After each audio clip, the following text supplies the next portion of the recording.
Hey, so basically, like title says, in this video, I'm basically going to go over and showcase to you how I was able to go ahead and generate 14 booked appointments, basically for the following week, and what specific mental models I've adapted that has enabled me to basically continuously be able to do such a thing. That being said, obviously, let me just show you my next week's calendar. As you can see, we have 1 year, 2, 3, 4, 5, 6, 7, 8, 9, 10, 11, 12, 13. I think I missed 14. As you can see, basically 14 is the goal for the next following week. I guess just to give you some background on who I am quickly to quickly get into it, I run, I guess, a quote unquote agency, and we work primarily with M&A professionals and individuals who own raise capital, starting at around obviously at a minimum of $1 million. So we work with individuals who obviously deal with transactions at a minimum $1 million, basically. Worst case scenario, $500. And one of the reasons why is because obviously you can do the same amount of work that I'm doing. You probably are, probably even doing more, but you won't get the same results that I'm getting because you're serving probably lower end of the market. Now, that's another conversation. That being said, I want to get into the mental models that I use, obviously, but I want to let you know that when it comes to scheduling appointments, any appointments, any kind of channel, the channel you use will dictate the kind of results you get. You have the best outreach copy or offer, or the people you're speaking to.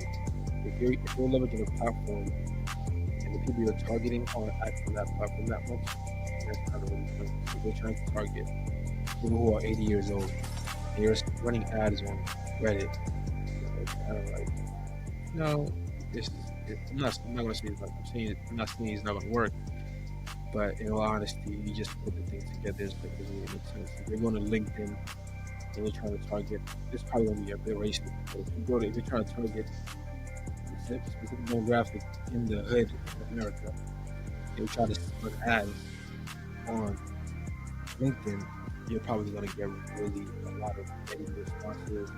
Ads probably going to get taken down. That demographic you're looking for is probably going to be listed by the Facebook. Now, I mean, sitting here, I'm just give a whole class with you. The first mental model shift that I really took as enabled me to be consistently and constantly schedule appointments for our company is basically going to be your view. Okay? So your view on what you're doing will either completely propel or inhibit, which means I guess stop your success. Okay, this is the first principle to anything. It's the first principle to any kind of action you're gonna take in your life. If you're viewpoint whatever you're doing is as if it's never gonna work, it's pointless, this is heedless, it's gonna continuously be shown to you. Your reality is gonna be continuously be in alignment with what you believe. So if you continuously believe cold calling is just something that, for example, because these appointments I just showed to you, majority of them are literally from cold calls. I can actually say all of them, not a couple of them. Some of them are from cold emails.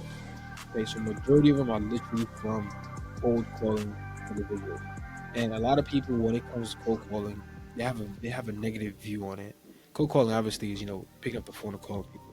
They have a view on it that it's disturbing, it's yucky, it's very needy, and that belief right there basically just completely inhibits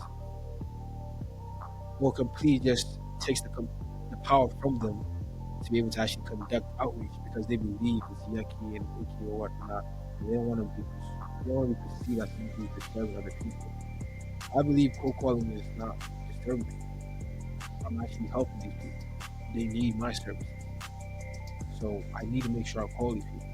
And not only that, I have a product that they need. They need me. I don't need them. I have a solution. I have my solution. I guess pretty much to kind of, just saying in my dialect, that's pretty much the first thing, mental model shift that I really changed that has enabled me to just really do a lot of stuff. Now, the second mental model shift has really been belief in the product, which kind of piggybacks on what I was saying before. because beliefs really dictate every single thing you do in life.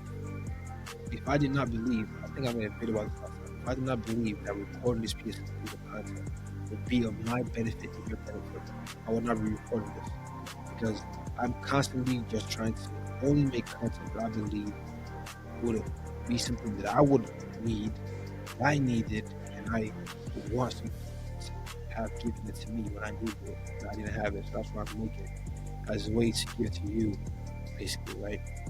Something that I wish I had. So belief in the product will really dictate the amount of funding that you also get. Because if you believe, like I was just saying previously, that your product is the best in the market, if you believe that if people don't have your product, they're going to continue to get scammed. They're going to do whatever you can to make sure these people actually get your product in their hands. Okay? Because you know that without your product, they're going to keep on just paying people, keep getting scammed. You need to be that individual that changes. And I guess how you kind of you install that belief into yourself either one or two ways. You can either affirm it like how people do it. Obviously, affirmations are just like how you have a negative thought in your head, continuously ponder on it, you induce feelings into it, and it becomes reality. So affirmations is kind of really like the same thing. Affirmations obviously work, but I guess most of the reason why a lot of us don't see success with it is mainly due to the fact that we do not distill that level of emotion. Because obviously, emotion is energy in motion, as they say.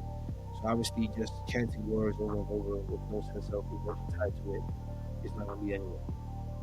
That's why one of the key ways that you can store that belief that your product is best is by chanting, affirming it, and inducing belief into it. Okay? And if you feel like that's a bit woo-wah, that's something you don't like doing, it's a bit weird to you, obviously that's the belief part. But we're going to talk about that later. But if you don't want to do that, the other way you can go about doing it is, let's assume you have some results. Maybe, for example, a couple of, I'd say, years ago, I was helping credit repair business owners get their clients. Like, there was a lot of people that was, every market you go into, when you try to help people to get more clients, they've been continuously scammed. No doubt, they've been scammed, or they've been burned, they pay some people, especially when you're working with local clients. That's why you want to mainly stay with them. Not because you don't want to help them, but because they just have so much baggage, so much bad beliefs, so much above what they can come up with. It's just ridiculous. And on top of that, also, they don't have the money. Everybody has money, obviously, but you get what I'm saying. So another way you can go about reducing that belief into yourself is by recollecting or having a recollection or a Rolodex that you consistently go through of past people that you helped. Right? So, like I was talking about the credit repair, I asked some people in the past that if it weren't for God, obviously, and me reaching out to them via this phone, they literally would have been still being scammed. Like, for example, this one lady, her name is Yvette. She was working with a marketing company for 3 months, paying for ads $30, $20 per day, and she was literally not getting any clients. She went 3 months. Okay, this lady went 3 months. Her name is Yvette. You can look her up. New Freedom Financial Services. You can ask her this. Okay, she went 3 months, spending $30 on ads every single day, and only generated about 3 leads. Okay, I cold called her a specific day. I actually spoke with her mom first. Her mom passed me over to her, and then she booked a call. We did a demo call. I told her how our process works. She liked it. We did a second call, closed her. Literally within the same week, lady paid. The lady she's still with me, by the way. The reason why she's still with me is because she's a nice lady. I see her mom. She's very soft. This lady, we set her ads up one time. We've never changed it. She gets now at a minimum 5 to 10 leads per day, every single day. She has so many leads she can't even catch up with them. So imagine if someone like that wasn't cold called. Imagine if someone like that we didn't reach out to them. We would have been constantly be scammed all the time. Because she's a very soft lady, obviously. And there's so many other scenarios like that. So if you look in your past, there's probably a bunch of people that if it wasn't for you, you basically would still be like in the hamster wheel. And if you don't have any past results, another thing you can use is another question you can ask yourself is, okay, if you get a client right now, Will you do everything in your power to make sure they get a result? And if yes, then use that. Use that. Say to yourself, I know that these people need me because I'm going to be the individual that's going to do whatever it takes to get these results. And with that being said, I'm confident and I'm going to go ahead and do this outreach. And I know that no matter what, you will get results with me because I will do whatever it takes to get those results. That's what it takes out there. It's not like it's not. Just knowing that you will do whatever it takes to get results, that's it. I'm not cleansed when they come to me for buying, for getting off market opportunities, for their cold emails or raising capital. Even if I don't know what specific things to get done for them, I know that I will treat it as a friend of mine. Not because maybe I care about them, no. Because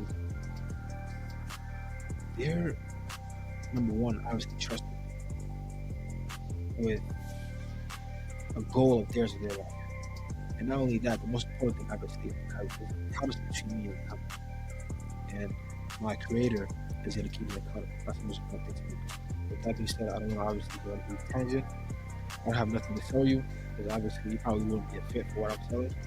With that being said, if you have a company that you want to sell, you can highlight us. If you want to raise capital at a minimum of $1 million plus, you can reach out to RHC. With that being said, go ahead and get those appointments because as you can see, it works. We're getting it.